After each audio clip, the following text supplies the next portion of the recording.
You're listening to Wholesaling Inc, episode number 588. The time is never going to be right. The time is never going to be perfect to get started, to get rolling. If you hadn't taken the leap 4 years ago, you wouldn't be where you are right now. This is game-changing information guaranteed to raise your real estate wholesaling business with actionable steps you can take immediately to navigate the ins and outs of wholesaling and start making money today. Join us as we put our guests in the hot seat and dive deep to dissect their strategies for success to enable you to duplicate their results. You're listening to Wholesaling Inc, the only show dedicated to making you a fortune in wholesaling.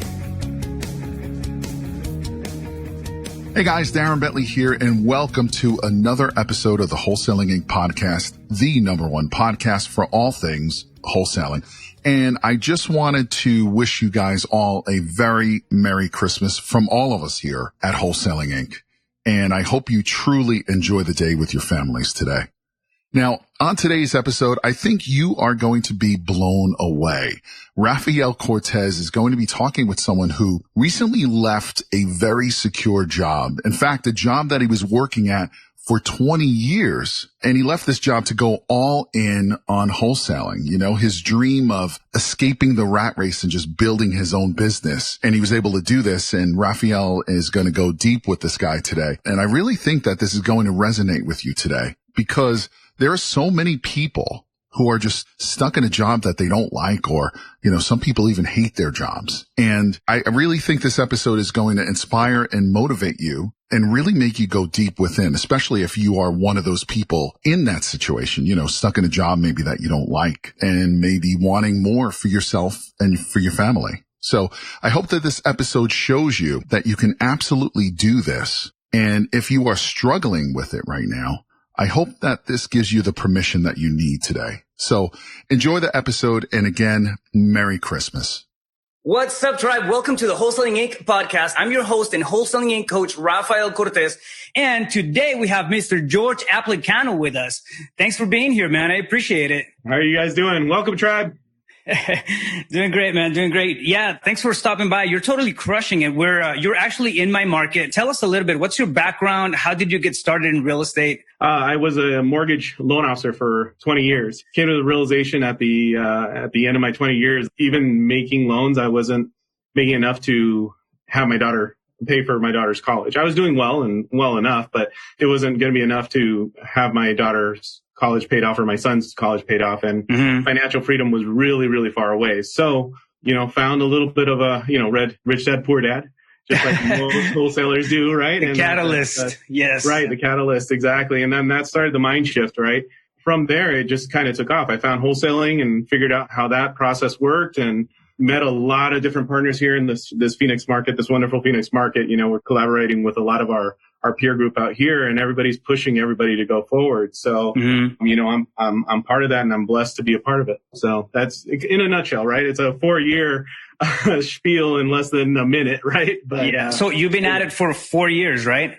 Correct. 4 years. Yeah, exactly. And it doesn't take much to really get the wheels rolling. I mean, right now I see you on a regular basis all over my inbox, and, you know, properties left and right all over the country, and doing a lot of massive stuff and moving along quite nicely. So that's really cool. Let's dive a little bit into like the technical aspect. How many deals do you have on the whiteboard right now? On the whiteboard, we have a total of 8 deals right now, but we just ended up closing 2 today. So, you know, we had 10. You're in a very, very competitive market. So finding sellers, what's currently working for you guys? I've done it all, right? I did the bandit signs. I've done direct mail. I've done cold calls, the RVMs, right? Ringless voicemails, and also texting, right? So I've done it all. And amazingly enough, it all works. It all works, right? To a specific degree. At the end of the day, there's certain things that are more comfortable for some people than others, right? For me, I found that cold call. In my mortgage background, I was raised in a call center. I was a manager for a call center. So for me, I'm looking at, you know, and little things like aux times and dials and basically how effective people are on their calls. To me, that's something that's second nature. So for me to look at that report going, okay, my call center is doing X, and then by X equals number of deals every single month, that's easy for me. It may not be for everybody, but it's easy for me. At the end of the day, my belief, though, is that you're never going to get a deal unless you talk to people, right? TTP. Yeah. But unless you talk to people, you have to talk to the seller. And if you're not making that connection, you're not building those bridges with seller, and you're not solving those problems, you're not getting anywhere. So basically, we have a call center that basically calls. We buy our data. A lot of it is absentee owners. Volume. We bust it on volume, right? Based off of that volume, then we get it. Now, we do have some in-house acquisition people. So we have about 5 people at our call center that we hire. We also have 2 in-house acquisition people as well. And they basically are calling those hot leads. Gotcha. So your backbone for marketing is going to be cold calling, which makes perfect sense. I see a lot of people just not giving it the time. Different strategies, everything works, right, for a period of time until it doesn't. What I mean by that is sometimes it'll get saturated. For example, everybody started doing RVMs, ringless voicemail drops, and then compliance and all kinds of stuff, started kind of bubbling up, and it stopped working, and it got, it just got sketchy. I did the same thing, and it was working for a while, but the thing is, people keep it on the technology side. For example, if you start getting a lead through SMS, through text messaging, right, and then you start a conversation, and they actually respond to it. Do you want to sell your house? Yes, I want to sell my house. Okay. They keep it in SMS. They'll keep it on the text message instead of jumping on the phone right away and actually having a one-to-one conversation, human connection. And I mean, nothing's going to convert at the end of the day leads like having the actual conversation. That's why I'm a huge believer. It's actually our backbone as well, cold calling. Mm-hmm. Yeah, we do supplement it with a lot of different stuff, social media and pay-per-click. And so we do a portion of all that. SMS, we do a lot of SMS, but the backbone is cold calling. I mean, that's right. And my theory is that with SMS and then ringless voicemail, right? That's getting a prospect, right? You get it where they're warm leads. And then from there, the call center will now go ahead and capture it and actually make it into a warm lead. And then at the end, my acquisition people will actually convert it, So nice. That's kind of my process, right? The great thing that helped out in securing that process was definitely the Pulse Podio, right? So that was an incredible tool that you blessed me with. But it's an incredible tool because now everything that we have is categorized, right? So if I get a JV deal, right? Because now since we're heavy on the social media, we are getting acquisition people from everywhere else going, hey, I have this deal. I don't know how to sell it. I don't know how to dispo it. So then we're able to go ahead and capture that and recognize, okay, well, part of our business is coming from JV deals and cold calls. So now we're about 50-50, right? Mm-hmm. And pretty incredible that's happening. And it's coming from social media. Other people that are getting into the business, they're reaching out to both me, and I'm pretty sure that's happened to you as well. Just saying, hey, I have this deal. I don't know what to do with it, right? Can you walk me through it, right? And because of the system that you provided, we're able to now track all of that information. Before, it was just kind of up in the air and trying to figure that out. And I think that's thank you. I appreciate that, by the way. And I think it's one of the key things, right? And I mean, you can't use whatever you have at your disposal. It can be a spreadsheet. It can be, whatever it is. It doesn't have to be a big fancy system. Of course, if you have it in place, it's going to be a lot easier. But the point is to track where things are coming from. That way, where your time is best spent, right? And I think, I know I spent a lot of time on the wrong stuff at the beginning because I thought it was working. So I was getting a lot of busy work coming in. And then, for example, with ringless voicemails, we would have to just kind of sort out through all the phone calls. And that took hours, right? Yeah. But at the end of the day, the leads that we were actually getting from that type of marketing were hardly converting to prospects. And the deal amount was minimum. Right. So it's really important to just keep an eye out on the stuff that you track. What are you guys tracking? Give me the top 3 things that you track on your business right now. The first thing that we call is just dials per day, right? So we have to ensure that every single person from the call center is dialing at least 300 dials per day. From there, based off of that data, how many leads are actually generated, right? From a generation standpoint, we are getting about 25 to 30 leads per week. Wow. So from those, right? So from those, it easily converts into 1 or 2 contracts. That's essentially how our KPIs are. On our acquisition side, we want to make sure that those guys get at least 2 contracts per week, right? The funny thing is that just like everything else, right? It's a challenge and I'm growing. So I don't have everything nailed down to a T and it's not perfect. It never will. Right. Exactly. So, we're tracking this stuff from the call center. We're paying all these things for the call center. Do I know for sure that my guys are actually getting 2 deals a week from the call center? Not really, because what happens is that I'm transferring over some of the JV deals that we're getting from other people to them so that they can get it properly in place inside of our system and then dispo it out. So there's a little bit of but I see down the road, that stuff is going to be something fixed, right? So that's easily fixable. So, well, if you have something that's kind of, wobbly in the business, you know where to peg it once you have a process in place, right? And of course, I mean, nobody starts off with a process in place. You kind of start with an idea and then some sort of a sense of direction of, okay, I think this is what I got to do. Let's try it out. Psychologically, it's one of the hardest things to get through because there's all that fear of uncertainty. There's all that, I'm not sure what to do. I don't know where exactly to go from here. And it can stop you in your tracks. So 4 years ago, when you started wholesaling and you got into it, there was a click right there, right? So you decided to jump into it. What did it look like then in comparison to what it is now? Did you start off with employees? Did you start off with? No. Talk to me, bro. Yeah, no. Oh my God. It was hard. And it was a lot of days of ramen, man. So what it looked like. Love it. Yeah. So it was a struggle, right? Mm-hmm. And what is that saying that nothing worthwhile is easy, right? Or something similar to that, right? If it was, everybody would do it. Yeah, exactly. If it was easy, everybody else would do it. So at the start of it I understood what flipping was, right? My mom and dad, they sold shoes and they sold high-end shoes, right? What they would do is they would buy some shoes that needed some adjusting or fixing or whatever. They would fix them up and then they would try to resell them at like half of the price of whatever they were, right? So they flip shoes. I know it sounds silly, but that's we're doing the same with contracts. Right, exactly. So now we're doing the same thing with paperwork. So and bigger margins, So that's the whole thing. And then, Wells Fargo did teach me a little bit about business, but just to your point, when I first started, I figured the easiest way for me to get into this business was to go and work with an investor, right? Somebody that's already in the business. And I did that. I made the phone calls. I did the contracts, and it was brutal, right? It was a ton of rejection, a ton of people saying no, but I figured out a way for me to do it. And unbelievably enough, the first investor that I worked with didn't pay me my commission when I started, and it was at a point in time where I really needed it. Yeah, and it's easy to get demoralized like that. I mean, it's but I had a goal, and I was going to see my way through it. So eventually I started doing cold calls on Craigslist. I'm telling you, people undermine Craigslist all the time, but it works. There's certain things that it works really good for. Called on Zillow as well. That's how I got my database. Once I got a contract together for myself, I was like, okay, great. And now I have a contract. And what do I do with it?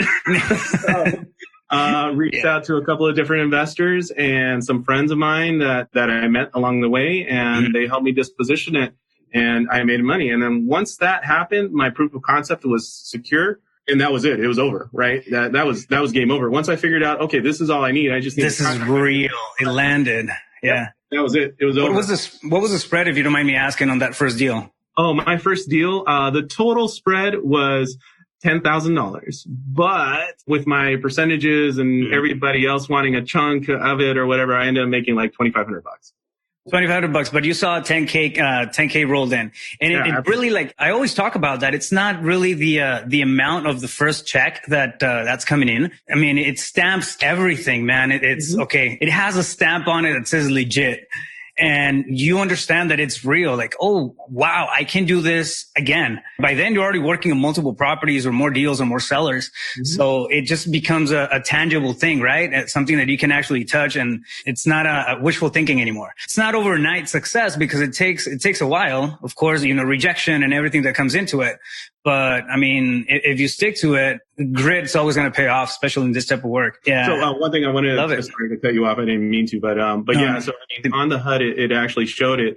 And now the average wholesale deal that we do is about $15,000. And I just closed one, I want to say, last week, and it was a 35. See, I'm telling you, the more comfortable that you get, the better conversations that you start having, the better systems that you start putting in place. That's the thing. A lot of people don't look at this as a business. They stay in the hustle stage for too long. And I think in the long run, it's definitely going to drain you, because if you're trying to do all the marketing, you're trying to do all the cold call forever, it's just going to spend you, right? You have to start off that way. but it's really smart to start working on the business instead of in the business. One big thing is managing your money, right? And most people don't talk about this. So I read a book, Profit First. Mike Michalowicz, I think, is the author on it, right? And I came from a background where money was not talked about, and we never discussed it. We didn't know how to manage it and things like that. It was always hush hush, don't say what everybody's making. And the reality of it is that once the mindset started shifting, rich people talk about money all the time, right? Wealthy people talk about money all the time because that's the major focus on what they're going to continue to build their wealth on. And so I went to YouTube University and I started learning on how to manage money, right? And then bought the book Profit First. The way that process is and that system is has helped me tremendously, because whether my company has been financially solvent because of that management. And so there's all kinds of companies that don't make it because they don't manage their funds well, right? Yeah. And so now learning that process, and by no means am I an expert, but that has helped me out tremendously, especially with the kind of margins that we make in this business. It's one of those things that, okay, well, now I have the funds to do this and explore and grow and expand and then reinvest back into my company and have it continue to go further. So it was great. I just wanted to mention that out. Yeah, man, I love it. And you're saying something that's, I mean, it really hits the nail on the head. And that's, we're not experts. The time is never going to be right. The time is never going to be perfect to get started, to get rolling. If you hadn't taken the leap 4 years ago, you wouldn't be where you are right now. What does your company look like right now? What's the team size? So when I was barely starting off, after I found that deal and I made that $2,500, I was still wholesaling. A buddy of mine that was a real estate agent came over, Albert Seja. He came over and he was like, "Hey, I have a wholesale deal. You want to with me?" I was like, "Yeah, sure. Great." That was the first of many. We started doing some JVing on a bunch of deals and we were like, "Hey, why don't we start up a company?" Right? So I'm just one piece of an equation, right? My partner is actually a big piece of what our success is, right? So we started JVing on these deals. We created the company and then we see eye to eye on a lot of things. The difference is that I'm a lot more aggressive and more outgoing. He's a little more conservative. The thing about it is I'm learning from him and I think that he's learning from me, and that yin and yang has helped. Well, you're playing on each other's strengths. So that's huge. Yeah, exactly. So from there, right, we have 5 in the call center. We have 2 acquisitions here. We have 2 dispositions as well. And then myself and Albert, right? So we are currently hiring and going through that. And that's a whole separate podcast. It always is. Yeah. Right. So markets that we're in right now, we're obviously in Phoenix and Wisconsin, Atlanta, Georgia, and then we're going into California. We were going to open up in another market, but then we decided that our boots on the ground kind of had different plans. So we're going to be looking for a 5th market shortly. Nice. Yeah, man, I love the growth. I mean, it's been fast. I mean, 4 years go by quick, especially when you're moving along and then you're just taking massive action. That's really the thing. We call it massive imperfect action, right? It's always going to get you further than sitting there and then theorizing about everything that could happen, how it could play out. And I mean, that's another common mistake that I see all the time. It's not, people don't have the roadmap laid out to the T and then they just, they never take the first step. So I love it, man. Yeah, kudos on that. Inaction is hurtful for you. Also, just so that also another thing for my background, we specialize in multi-units. And there's a reason for that, right? Even though maybe the expense may be times 3 or 4, and it's always a small family units, but the spreads are also times 3. The spreads are also times 5. So that has helped out with our fix and flip side of things, right? We acquire these small little apartments, these 2, 3, 4 unit buildings. And do you cap it off at 4 because of residential? Or yeah, because it's residential, they're easier to sell. They don't go through the commercial aspect, and then the financing is easier for them to get. So once again, my mortgage background. Let me do a pause there. So 1 to 4 units on multifamily, for those who don't know or are not aware, it's still considered residential. It's even though you have different, up to 4 doors in that same property, it's still processed on the lending side as a residential property, and a lot of times it's easier to qualify. So these still treat it as a single family residence. So if you go above 4, it's a different game. It becomes commercial. Yeah. It becomes commercial, right? And it's harder to qualify on those. So what we do is that we do turnkey for first-time investors, right? And we usually end up having one of the units available because what we basically buy it, we rehab it, and then from there we stabilize the rents for first-time investors. So when a first-time investor comes in, they can live in the property if they choose to, right? They can live in the property, and then from there they can now know they can do a little house hacking, right? House hacking. Oh, that's beautiful, man. So clever. Yep. So they can actually live in the house, have somebody else pay the rent. That's their first step into investing. And then from there, they're making a good return, right? Their home is being paid by somebody else. And then that starts the process. We're getting into bigger projects now. We have a 97 unit property that we're trying to figure out in Texas. But wow. It's no longer scary. You know what I mean? It's like, okay, it's just numbers, right? A $400,000 fourplex that we had here in Phoenix, and now it's a $4.6 million project in Texas. It's just more zeros. That's all it is. Right. Absolutely. So, this is the crazy thing, man. I used to flip cars. So I would go to auctions and I would buy cars and, buy them, for $1,000, $2,000. I did that for years. For a long time. It was just like a side hustle, right? I would go buy them at the auction and then I would flip them and then make $500, $800. But you know what, man? Everybody has 24 hours in the day. So, we can choose to stay in something that pays us, $500, $800 for, an amount of work, or we can apply all that energy into something else, like a 92 unit, multifamily deal, just come back with massive, massive results. Right. I love it, man. Yeah, this is crazy. 4 years, you jump into, wholesaling, leave your job, and then now you're looking at 92 door deals in a state that's not even yours. that's amazing, bro. Exactly.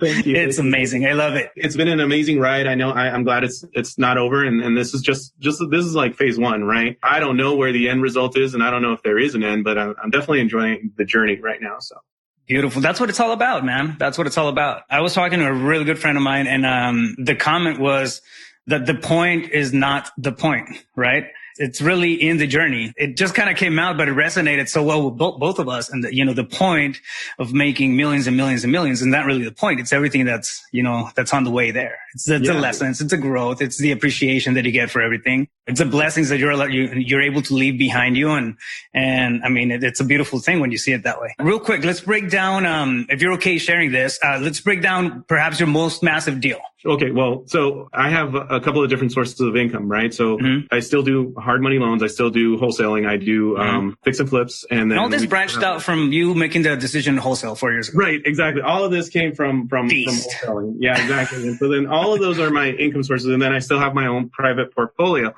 So all of that stems from it, right? On a wholesale deal, what's the biggest spread that you guys have done? Biggest spread, that one, actually last week, the one for 34,000. I want to say prior to that, we did another one for 30. So, but at this point in time, it's more of we've already created the assembly line. Yeah. So even if a deal is a big deal, right? So we have, and I don't know if you guys call them burgers or everybody has their own name for the splits on it, but, But basically, yeah. So 34,000 was the highest one so far. Where and what type of property was it? Actually, your hometown. Nice. Did you take it from me? Did you beat me to it? There was a deal in Yuma, and that one was also a multi-unit, right? It was it had a single family residence in the front, and then actually for Yuma, it's a big chunk of spread.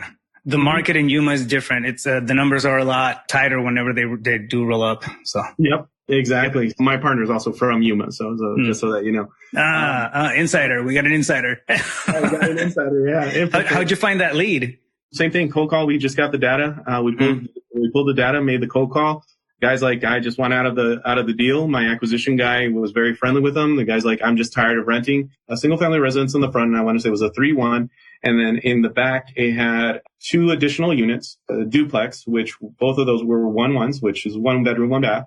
And then as an additional rental income, it had 2 RV slots, right? So typically we don't count those as multi-units, but it is income. So it wouldn't go into our appraised value. So it wouldn't be like, we wouldn't pay for those 2 parking spots because of the income that it generates. So we didn't count those when we first started, but it was a bonus when we were selling it. And obviously if it's rental income, whoever's going to go and buy it, they're looking at renting those two locations. yeah, at the end of the day, this guy's buying a 5-plex in Yuma. So when you do your cap rates on that and then your return on investment, you're going, well, awesome, right? So this thing is a cash cow. So that's what we ended up getting. We just grabbed it, we wholesaled it, and there it is. And we made some money in our pocket, and it was pretty easy. Here's another thing that most people don't talk about too, referrals. So that seller has a couple of different properties, and he's already kind of told us, all right, well, we'll go ahead and we'll give you a shot on those next properties. We'll see how it goes. This one went very smooth. I'm very happy with the way it goes, and there it is. And they will come back. That's the thing. I mean, most people see sellers as a one-time hit. But if they have, sometimes you come across people, like, for example, I kid you not, right now, we locked a deal on Friday. We locked it a little high. We locked it at ARV's 250. Locked it at 190. So it's tight for a wholesale, but it doesn't need much. I mean, the rehab on it is going to be 10. It's lipstick and painted carpet, even has appliances and everything. So it's the numbers for a wholesale deal. It would have been a regular, small deal, maybe 5K, 7K or something like that, which is not bad, but we have first pick. We can cherry pick. So that one, I mean, we're just wholesaling it. And that was a seller that I bought a property from about 2.5 years ago in Avondale. So I bought his house in Avondale, and he was pretty happy and gave me a call. So the lead didn't cost a thing. And at the end of it, I mean, we're looking at the projections after the flip, and everything's got to be about a 38K deal. I mean, it's an all right flip for just a cosmetic, pretty much come in, clean it, and then put it up on the MLS. So there's ways to ramp up those profits. And it's so good whenever they come in from the vine, from the previous marketing that you've dropped before. Right. Exactly. That's a free lead. Yeah, exactly. It doesn't cost you anything for it. Yeah. Yeah, man. I love it. So no, man, I appreciate you spending the time and then sharing all that info with us. What are the top 3 things that new wholesalers or aspiring wholesalers need to be focusing on right now? Mindset. One is mindset. You have to change your mindset, right? Because in every other business, you're selling something, right? In this business, you're buying. And it's a different mindset, right? And you're buying. Yeah, you are selling yourself as a problem solver, right? But that mindset has to change. And the sooner you're making that mindset change, the quicker you're going to see the fruit of your labor. Right. Yeah. That's just the way it is. The second thing would be don't stop the hustle. Right. There's consistency. Yeah. The harder it gets, you just have to break through that and continue to go through it, because on the other side of that is an amazing opportunity. Right. And the discussions I've had with people have come in and out of my office and in my world that they think, okay, I'm going to be a wholesaler. Right. And then they come and they do the wholesaling, and they end up becoming flippers, or they end up becoming note holders, or they end up becoming separate things that they didn't even think that they were doing. But the only way for them to get there is through wholesaling. That's the only way for them to understand the rest of these other concepts of happening. Right. It's one of the best vehicles out there, man. I keep talking about that. And when it comes to mindset and hustle, one thing that I want to throw out there, it's the way I like to picture it. It's like a hockey stick effect. I mean, it takes a bit to just kind of ramp it up. But then you get to a point where it just does this. Yeah. And it becomes so much easier to navigate. Everything just starts kind of, you're on top of the boat at that point, and, out in the ocean, not trying to, build a boat and then get offshore. Right. Building a boat while you're swimming. Yeah, no kidding. The third thing that I would say is just never stop learning. You just cannot stop learning. If you don't know something, ask somebody. Right here in the Arizona market, we're in a very special group. It's a very special peer group. Right. I can reach out to Raphael at any moment in time. I can reach out to any one of our peers here and say, hey, I'm struggling with this transaction. Is there any way that you can help me, or is there anything that you can help? And they are all very open to giving their knowledge and giving away. Most of them are actually podcasters. And so all this information's on YouTube. And we can't keep our mouth shut. can't keep quiet. So that's key. Find other wholesalers that are in your market. Know who's out there. Know who your buyers are for this, right? We're known to buy multi-units here in the Valley. So that's the thing. So when people come up to us and they want to sell something to us, I have this deal, I have this multi-unit. Oh yeah, we're all over it, right? Because we've already experienced that before. So if you continue with your education, and you continue learning and continue to network, those are going to be some of the keys that are going to make you successful. And realize, not everybody's perfect, and not everybody will want to help you grow and help you on your journey. But there are people out there, and it's just a matter of you finding them. Right. I love it, man. Yeah. Thank you so much again for spending the time and sharing your journey with us. Tribe, thanks for listening. There has been literally no better time than now to jumpstart your wholesaling career. So if you're ready to take advantage, the best opportunity out there and create wealth, just go to the Wholesaling Inc website and set up an appointment, have a conversation, see if it pans out. If it works, you might get an invitation to become a Tribe member. And if so, I look forward to working with you personally. In the meantime, stay focused. You got this. That's all for this episode. Your next step to success is to continue the conversation over at wholesalinginc.com by joining the mailing list, as well as get your chance to book a strategy session to learn the systems and become part of the tribe and work personally with one of our amazing coaches. We'll see you next episode with more ways to make you a fortune in wholesaling.